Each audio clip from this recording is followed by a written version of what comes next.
Welcome. Uh, Today is the final lecture. I wanted to finish it with a bang, but due to coronavirus, I'm shooting it from home, so quality will be compromised greatly. Just bear with me.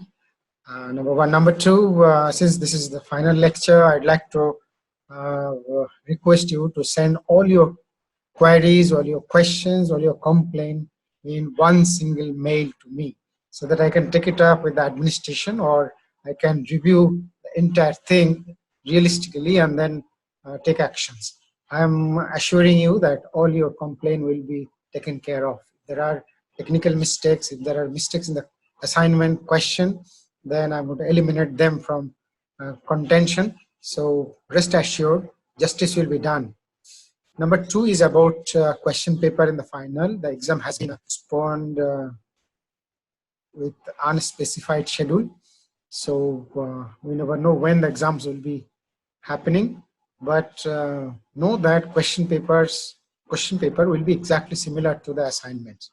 Whatever assignment questions you have seen, the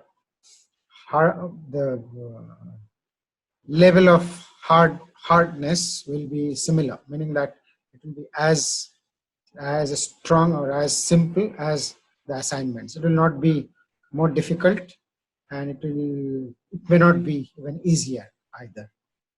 So as having said that, I'd like to go into this is the 60th lecture of module number 12, and these are the topics: growth hacking, viral loop, and key metrics, growth engine, profit hacking, vanity metrics. These are topics that we're going to discuss. Growth is very, very important for a startup and for established companies. It is more important for startup because as you start your business, if you do not grow, if you take too much time to achieve growth, then there will be too many forces trying to pull you down. Particularly if some people notice you that you have a wonderful business proposition, or you have some strategies that can be emulated, they are going to emulate. They may have more money, more manpower, or something more, so that it will be easy for them to move ahead of you with limited, whatever means, without much knowledge, because they are going to get the experience from you. They will make a shortcut. So if you grow fast enough, then it will be very difficult for anybody to catch up. And by the time they catch up, you are going to change your business model. You're going to change your sales funnel, marketing funnel, meaning you're going to change your product, bring in new value proposition, etc., etc. So it is going to be difficult for competitors to snatch away customers from you. Whereas you achieve growth, you can stay put with the existing customers itself and make money, and then gradually move forward, acquire more and more customers, and there will be wonderful business.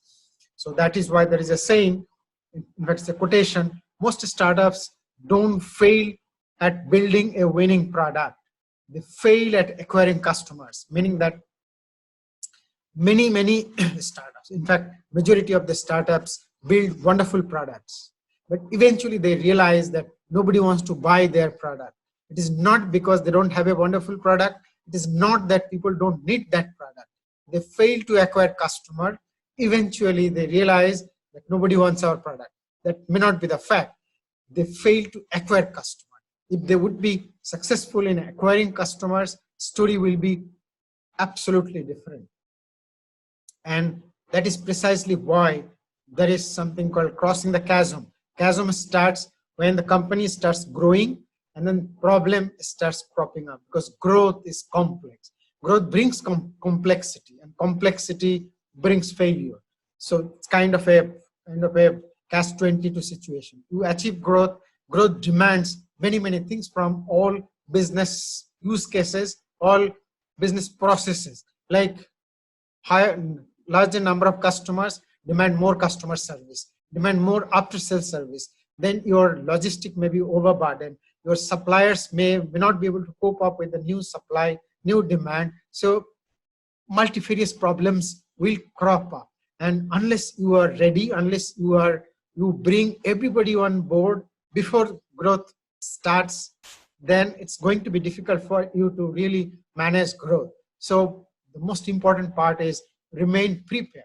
you understand what is expected when growth will actually set in. If you have ever managed an event, like say a marriage or any party, for even at home a birthday party, you know how many parameters that you have to look after. So many parameters that are uncertain at when exactly people will start pouring in, whether supply will come in time, the decorator will come in time, the the the food will arrive in time or not, etc. But then you know how many people are coming, and more or less there is a window during which they will arrive at. Whereas for a startup, most of the things are uncertain, most of the things are not predictable, unpredictable. So you will face more complex situation, more compound problems are more compound. So you have to really not only plan, you have to preempt everything. You have to expect that growth will happen and how it's going to put pressure on various departments. Now, growth also is facilitated through something called growth hacking. It's a new phrase or new construct in the marketing book, but then it is almost like inextricable part of marketing strategies, because without growth hacking, it's very difficult to gain larger number of customers at the beginning. That is what we call growth paradox, meaning growth brings complexity and complexity is a silent killer of growth. So this paradox explains the crossing the chasm situation, meaning people achieve growth at sudden growth when they have captured a good percentage of early adopters, when they now look forward to moving to the early majority customers. Number one, their demand is different, their expectation is different, they are less forgiving. So your thought about early adopters does not replicate in case of early majority. So everything goes haywire, and you need to understand that, and you need to be prepared to face that challenge. So if you are ready, if you can take it up with grit, then going will be okay. Otherwise, you won't sustain the business. It's almost inevitable, that imperative that growth is necessary for every company. Otherwise, if you are complacent, your competitors are going to grow and they're going to snatch a customer from you, and it's a sure shot death. But then what is growth? What do we understand by growth? Majority of the startup will say number of registered users are growing wonderfully, or we were 50 tech guys in the previous year, this year we have 100. Are these real growth? Is it translating into profit? That is the litmus test. If any number that is increasing and that is translating into sustainable, profitable growth, only then that metrics is a nice metrics to be chased. Otherwise, everything else is vanity metrics. Every metrics, all metrics are good. Like even number of registered users, unless they increase, you will not increase number of customers. The number of registered users are very important. You should definitely look after growing that number, but then should not be complacent that we are growing, we are fine. Because next is converting them into customers. Unless they are converted into customers, what good is that? By spending money, you bring a lot of registered users, but they're actually not users. That makes things very difficult. Now, while talking about growth hackers, we need to understand that growth hackers can artificially boost your growth. Nothing is artificial. Growth hackers will come up with the strategies by which one of your customers will spread word of mouth to 10 people, and then 10 people will buy your product, will become happy, and then they will spread the message to another. Every one person will spread the message to another 10 people. So from 1 it becomes 10, it becomes 100. Like that it increases. Not necessary that everybody becomes customers, but your number of registered users will increase. That is the purpose, that is the job of growth hackers. They'll bring in more people to your portal or to your shop floor. But then eventually you have to work hard to convert this traffic, their leads, into prospect, then into activated customers. Finally, you have to entice them into buying your goods by promoting, by giving them rewards or doing whatever stimulation that they need for them to buy your product. So on my left is the statistics of Airbnb growth. I have got it from neilpatel.com. I have the reference at the top, so you can see it here. Now I have just captured the data and plotted it myself. So you can see that Airbnb had a exponential growth.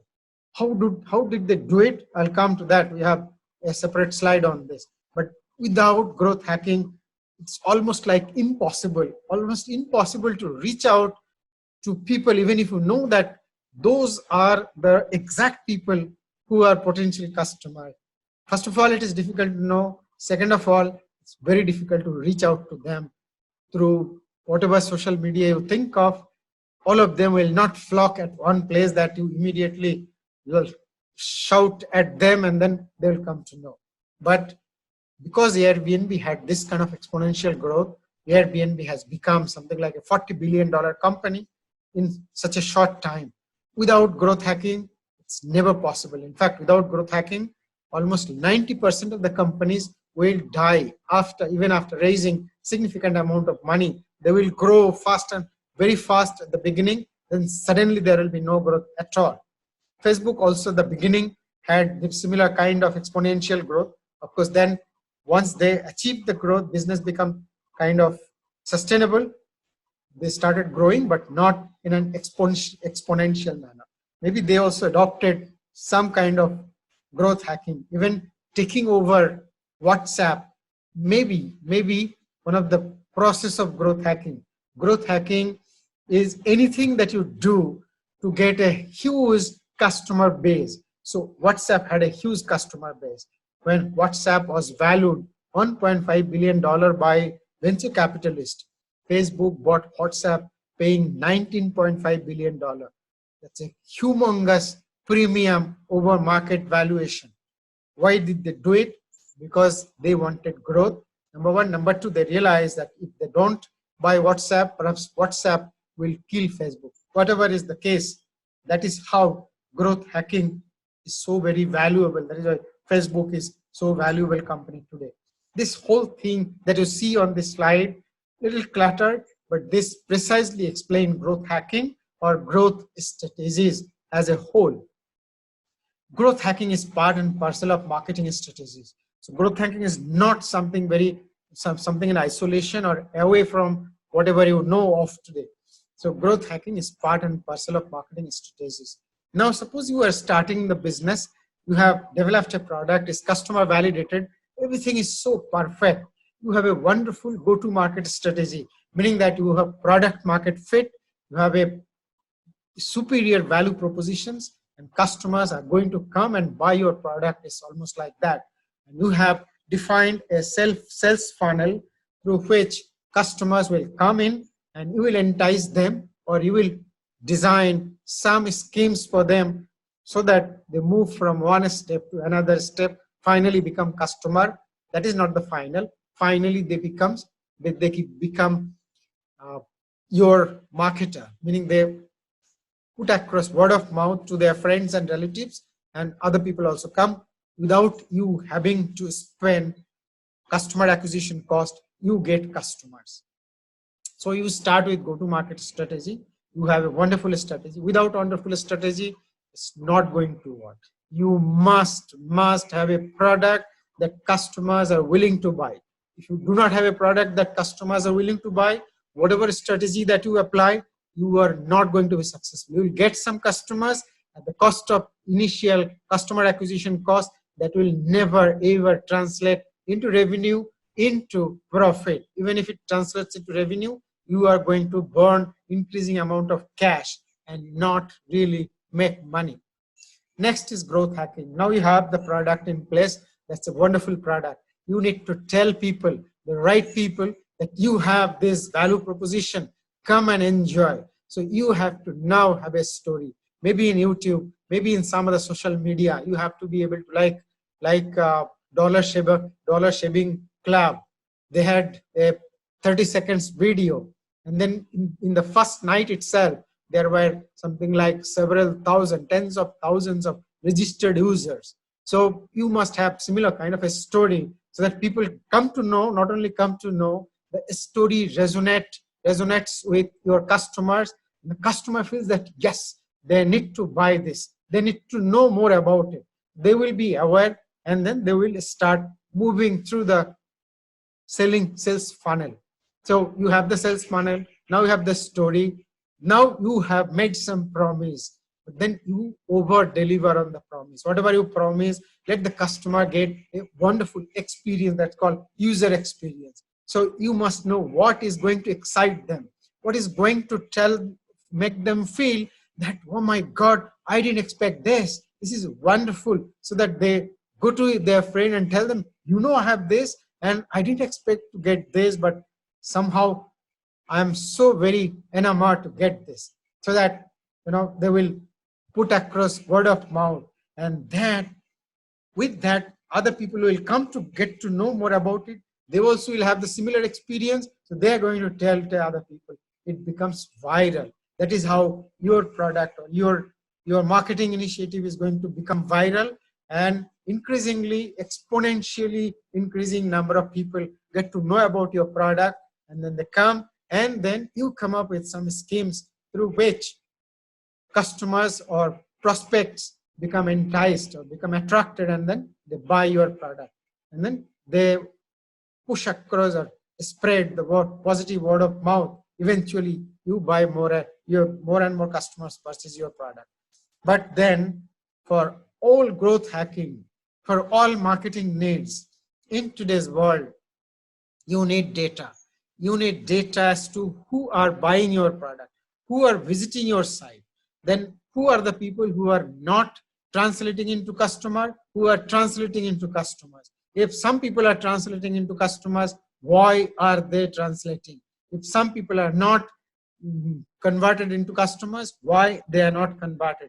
There are process of capturing data. There are process of analyzing those data and get this insight as to why people are not buying and why people are buying. Both are important. If some people are buying for a particular feature, you want to know what is that feature so that you can accentuate that, or you can highlight that features to those people who are not buying. Or if some people are not buying for certain features that are not desirable, then you can reduce that and then approach to other people so that you have more conversion. If 100 people are visiting your site, 10 people are buying your product, you want to improve that to maybe 100 to 100, if not 100 to 100, at least 100 to 50, 40, 30, 20. So that's what you can do by analyzing the data. So you need to analyze data. Even if somebody is recommending to somebody else, then you should understand why is he recommending. What is that excitement that the product gave them so that they became evangelists. If they are not, then why they are not becoming. So every data is important, every feature is important. So you need to have an analyst in your hacking team. You need data analyst, you need coder also, so that you can get that data. So getting the data is the job of the coder, analyzing the data is the job of the analyst. So both can be the same person. Then telling the story, designing the story is the job of another person. So this combination is the growth hackers. Then you need to look after the business processes. Can these existing business processes manage the business, increasing amount of business, or you need something different? You need to look after some aspects of the business processes. You have to continuously upgrade your sales funnel, meaning that you need to now, apart from all of that, these are also part of upgrading sales funnel, like improving your story, improving your virality of the product or story. You need to do other things like promotion. What kind of promotion you can do? Can you come up with a reward? Can you come up with a two-way reward, one-way reward, or whatever way people will be interested? People are generally free will, meaning that they do whatever they like.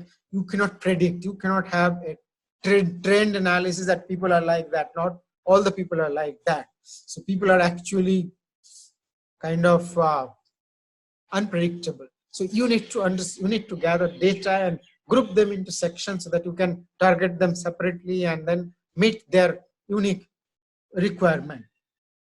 So, and then maybe some people are interested in some kind of discount or some coupon or some cash back. So you come up with that. That is how you're going to upgrade your sales funnel. Then you have to improve the resource availability or infrastructure, like whatever is facilitating your business. You may have to recruit more people, but then how many you have to recruit, you need to understand, because more you may recruit more people, they're going to put more pressure on your payroll expenses, and then at some point of time this may not be tenable. This may make a so big a hole in your cash book that you may not come out of, may not be able to come out of it.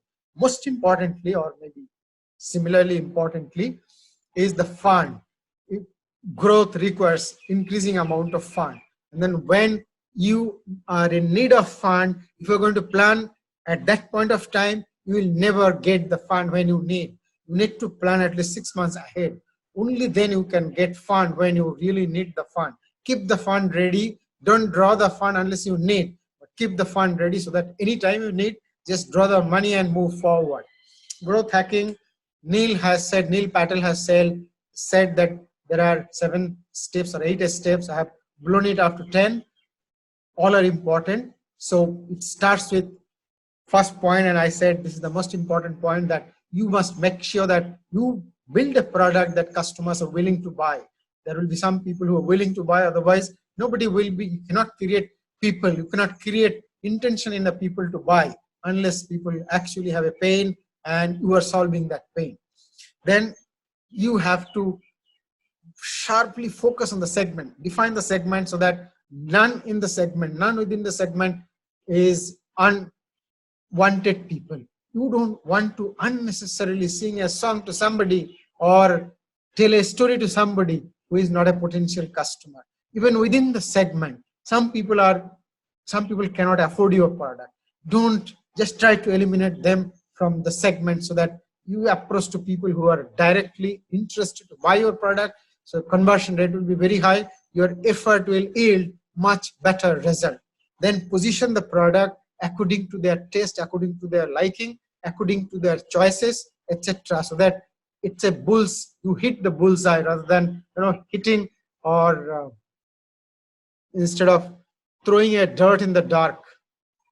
Then you acquire customers through a story, through all of the value proposition. Then you activate, then you see how many customers are becoming activated to move forward. So here is a data that Neil Patel has shown. I have just recreated that. So 70% of the people that you talk to are not potential customer. They belong to the segment. Either they don't have the money to buy your product, or they just think they are kind of laggard. They will never buy unless all other people have bought, and then just they cannot do without it. Only then they will buy. Then there are 10% of the people that are interested to buy, but then they think, okay, we'll wait and see, etc. They may not get converted into buyer at any point of time. Only 20% of the time for people will actually be the buyer. And if you can really target the 20% of the people at the beginning, the sooner you target them, the less money you spend for acquiring customers. So be sharp and use any kind of analytics to understand that these are the 20% people who are going to buy. This 20% is not just for one company, it is on an average across the market. They have come up with the data. You can visit the blog of Neil Patel and read more about it. Then after activation is retention. You have to retain the customer. They have to come back again and again. And then you have to give them such a kind of a attractive reward so that it becomes viral, meaning that they talk to other people. Other people think, wow, I'm missing the bus. Let me run and buy this. And then they buy, they again tell other people to buy. So it becomes kind of a viral loop. Then you look at revenue, cut cost, see the profit, because you can have enormous amount of revenue by cutting the price, not cutting cost, but cutting the price itself. competitors are selling at 100 rupees, you are selling at 90 rupees, people might think, why not? Let us buy. But then that 90 rupees may be giving you a cash loss of maybe 20 rupees. Then what?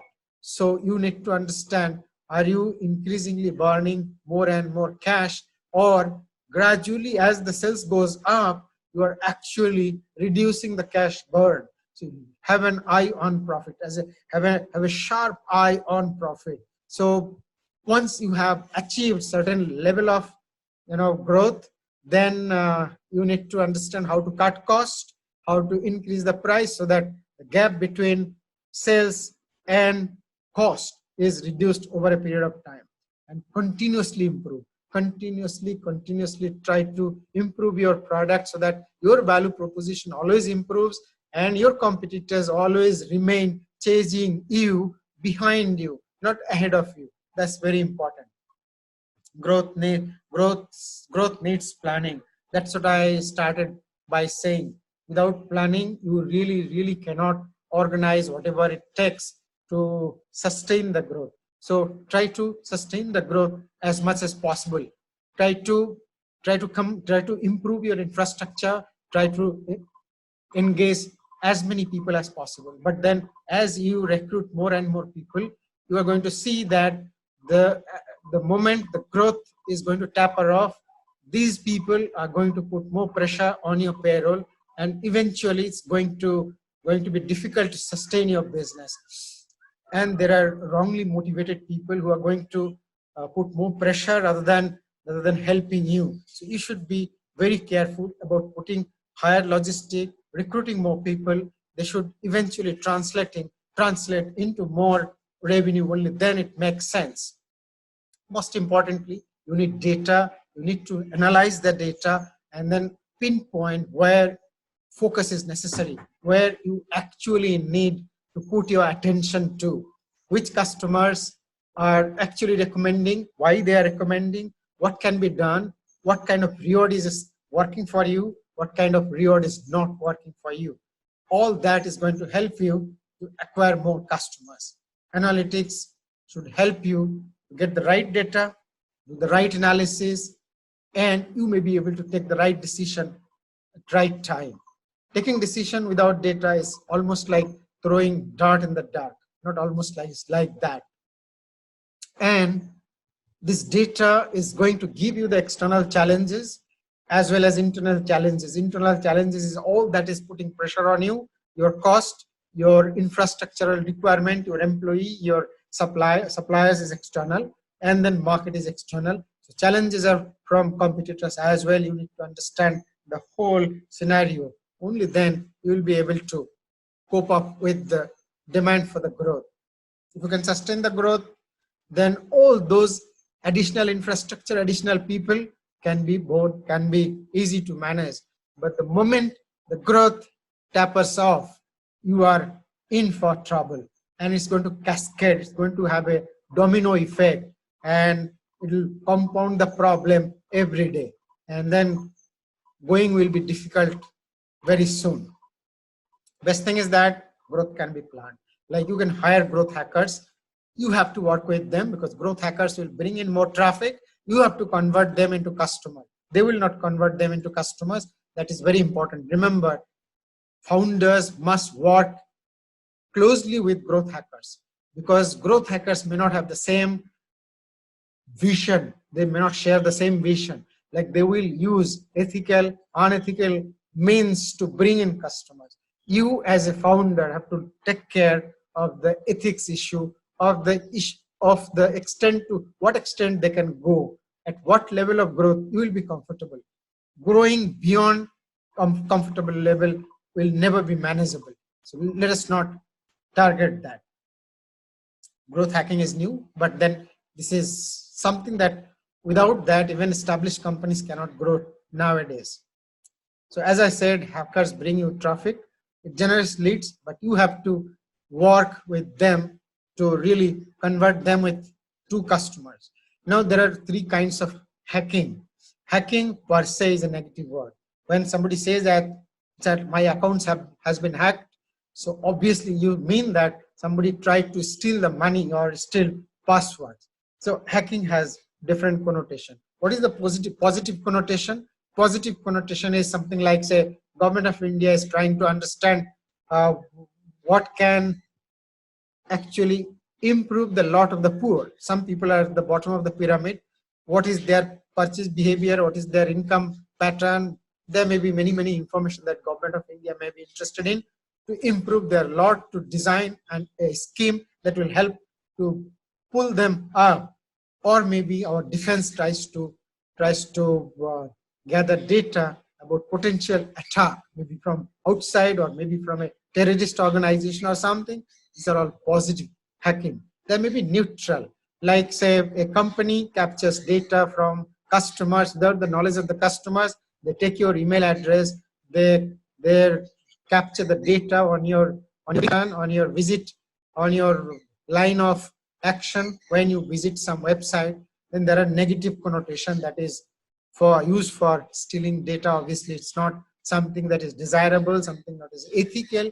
But then in the corporate world, all kinds of hacking is nowadays acceptable as a standard business process or strategies. In fact, Airbnb adopted something that you may think that this is unethical, but they thought it was ethical, and they reaped huge benefit out of it. It is there in the next slide. Just one more slide. Growth hackers need not necessarily be coder. As I said, coder is necessary, analytics person is necessary, and a marketing person who has an eye for making a story, who understands what social media to approach for different kinds of people, and what kind of story is going to resonate with them. All that together is the person called growth hackers. One of the core aspects of growth hackers is that they're independent, and they're independent. They're dependent on data. They understand analytics. They love data. They sleep data. They eat data. Everything, because data is going to give them the clue whether their strategy is working. Because their first strategy is not going to be successful, not even 10th. Maybe 217th strategy will be successful, or 250th strategy will be successful. But then if they spend time to understand, time to design, and then understand whether it is successful, it's going to take years, ages. They need data immediately, so that on the fly they should be able to understand how customers are reacting to the actions that they are taking. And their right brain, meaning that they're innovative. They come up with newer and newer strategies. It's not the same strategies all the time. Examples of Airbnb, when they started just the business, they started growing slowly. Their competitors one of the competitors were Craigslist. Craigslist already had a huge customers list. And Airbnb thought, if we need to understand customer, we need to find them at one place. And where is that one place? There are many customers. And they found that Craigslist has those lists. So this is a shortcut to a list of our people so that we can reach out to them. What did they do? They wanted Craigslist, they requested Craigslist that let them have some kind of a common customers list or something at one place people can approach, etc., etc. Surreptitiously, Airbnb stole the data of Craigslist, and then they approached to all the Craigslist customer. And most importantly, Airbnb had a wonderful product. Airbnb product was better than Craigslist. For Craigslist, every house owner has to register their house every time a new customer leaves the house. So that becomes a huge overhead for any homeowner. So likewise, there are many issues about Craigslist that they don't understand, but Airbnb understood. They made everything so smooth, so everything looks like such a beautiful experience that once somebody comes to Airbnb, they will never go to Craigslist. So within very short time, almost like entire Craigslist customer came to Airbnb. And only then Craigslist realized that Airbnb actually hacked into their database and took away the customers list. And then they did something with new technology so that this whole thing can be stopped, and eventually they could stop it. But look at this. Number one, you need coders to get this data. I won't recommend that. This is a nice thing to do, but many a times without this, you cannot actually grow. It's very difficult. Now, you need data analyst and you need data coders so that you can access to data wherever it is available. Even if it is authorized data, you need to understand how to get access to that. And know that when you have this growth hacking working, it may not stay for indefinite period. It may go away any point of time. That's what happened with Airbnb. So they had this growth happening, but then when Craigslist realized that they're stealing data, they stopped. The same thing. Now, growth hacking may be conceived to be consisting of 3 steps. The whole process, one is create a viral loop, choose the right growth engine. Growth engine means how you make people aware, how you convert people into customer through whatever means, through reward, through discount, through telling a story. All these are growth engine. Use leverage. Leverage may be you partner with some people, may not be the right partner in the true sense of the word, but you share some of the things. Something like, say, Flipkart has distribution network, wonderful delivery system. Now you partner with Flipkart, you give them some benefit. Flipkart gives you the benefit of distributing your product through their delivery system. So you are winner, Flipkart is winner. Otherwise, you will never get benefit of this kind of a distribution network. That is what is collaboration. You collaborate with similar company, larger company, smaller company, but at the end, you must get the benefit. So why viral loop works? By now, you must understand that viral loop will work because it is only word of mouth through which customers will trust, not through advertisement. You give an advertisement, people are not going to trust. But if you bring an article in a newspaper, people are going to trust because article is not bought. You don't buy out an article.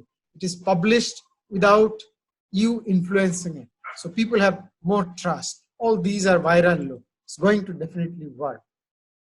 But then we talk about data, we talk about viral loop. Be careful about vanity metrics, because any data that is not translating into bottom line means profit, it's not going to help you. So you spend money for growth hacking, it doesn't translate into revenue. That revenue doesn't translate into profit. You are actually burning more and more cash. You are paying to growth hackers all too unnecessarily, not really. And here is as an example for vanity metrics. Linear Richardson started a business at the age of 27. He used his savings bank account money. He achieved huge growth. They very quickly achieved from $600,000, he achieved $7 million of turnover. So the whole US business world was agog, and he became Young Entrepreneur of the Year in US. So he was in the cloud 9, and most people were thinking that he's the most successful businessman of the year, etc. But very soon he realized that he's nobody, because he had 3 major problems. One is his profit margin was low. Second, he had huge payroll expenses. So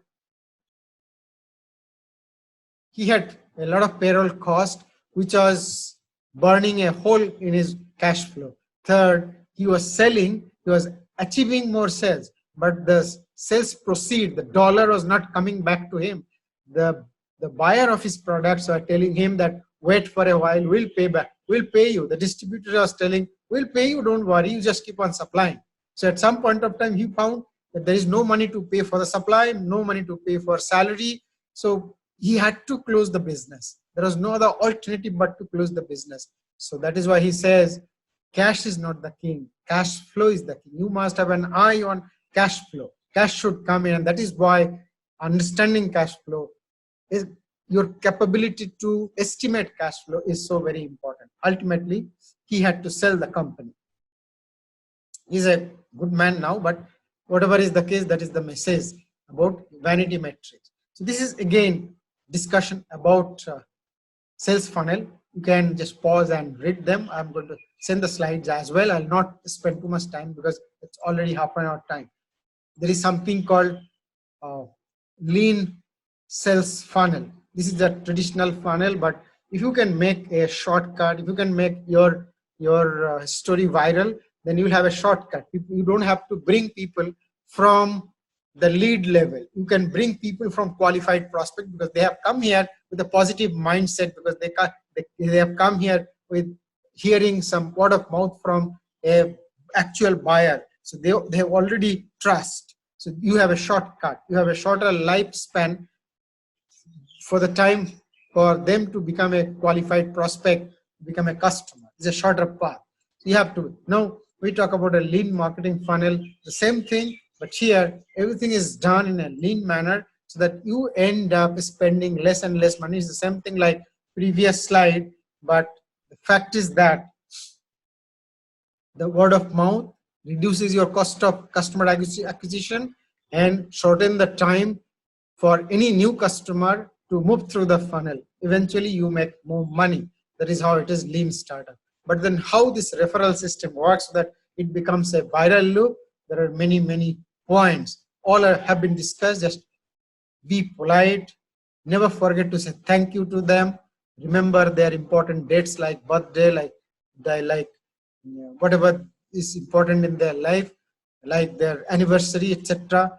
Then ask to recommend. Unless you ask them specifically to recommend, they're not going to recommend. And you should ask those people who are very happy. So use the data. People who are giving you 5-star, only those people will be motivated to write few lines. If somebody gives a 5, click on the 5-star, he's motivated. Now you tell him, why don't you write a word of maybe nice words? They will write wonderful statement and other people will come. Use two-way incentive. That's what Airbnb uses. It's like this. When some new guest comes to Airbnb, they give them a scheme that when they go back or any time, if they recommend a friend to come to Airbnb, and if they do come, this guest gets $25 in their account. The new guests that arrive in Airbnb also get $25 as incentive. So for everybody, it's a win-win. And that is why people definitely do it. Without this incentive, they may not do. That is how the whole thing works. Solve all the problem quickly. Don't delay. Give the customer a sense that you care about the customer. Many companies do not care. Many customers think that companies are interested to sell. They're not interested to after sales service. So you be different. You take care of the customers. Remember to say thank you on every occasion.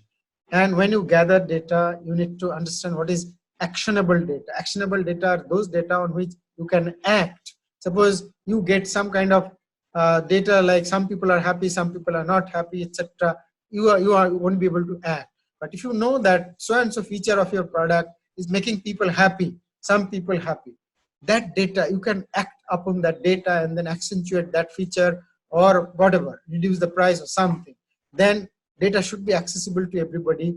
Data should be auditable, meaning that you use the data to improve a feature. Then you should be able to understand whether that change has improved the performance. So auditable means it's kind of a causal understanding. You have done something, has that translated into something positive. This is again a sales funnel. The left hand side, whatever you see, is the growth engines, and then you bring in more and more people. Some people remain in the funnel, some people go out of the funnel, but then gradually you first of all you activate them, then you retain them by offering something free downloadable that entice them, maybe a calendar, maybe a kind of a poster or something, so that they can show it off to other people. Then eventually there should be kind of reward so that people recommend other people. There are referrals, so you may have shortcut. This is how the shortcut happens, and more customer comes at the middle level rather than at the entry level. So I'll not elaborate on this. This is profit hacking. Just like growth hacking, most people have attention to growth, but you must have attention to profit. So you need to understand, is the increased turnover translating into growth, or it is just growth in bottom line, means growth in profit, or you are actually burning increasing amount of cash. That is what is profit hacking. You should understand whether cost is increasing or cost is reducing. So you have to focus on the profit part. Recipe for growth. You have to now read, because I have exhausted the half an hour time long back. I have devoted one slide for customer experience, because if you can give wonderful experience to customer, they will switch from one brand to another. They will not mind paying you more money. They are now empowered. So you need to give them better experience to really acquire them and retain them. Great storytelling. There is nothing less important, more important than great storytelling. So you have to be able to tell great stories to really make your story viral. We have already discussed them. Storytelling has 5 C's. If you remember, we had discussed some of the time: circumstance, curiosity, characters, then conversation, then conflict. Not elaborate. You can Google search and find. In fact, no, I don't have that reference. Then you need to understand how your story is going to become viral through data processing. Collaborate, I have already discussed. This is how collaboration is going to work for you. So you must make a SWOT analysis, identify where you lack, and identify where your collaborator is actually strong. Where they lack, you are strong. So there will be a win-win proposition. Likewise, there are many other points. These are the references. The one with bold is the one that I have referred very frequently throughout the slides. I'm a fan of this book. You can have a copy and then read. Thank you very much. Thank you very much. You had been a wonderful audience all through. And don't forget to write back to me. And if you have any issue whatsoever, any clarification, any complaint, or anything other than this course per se, I am always there to reply. I'll definitely reply to them. Thank you.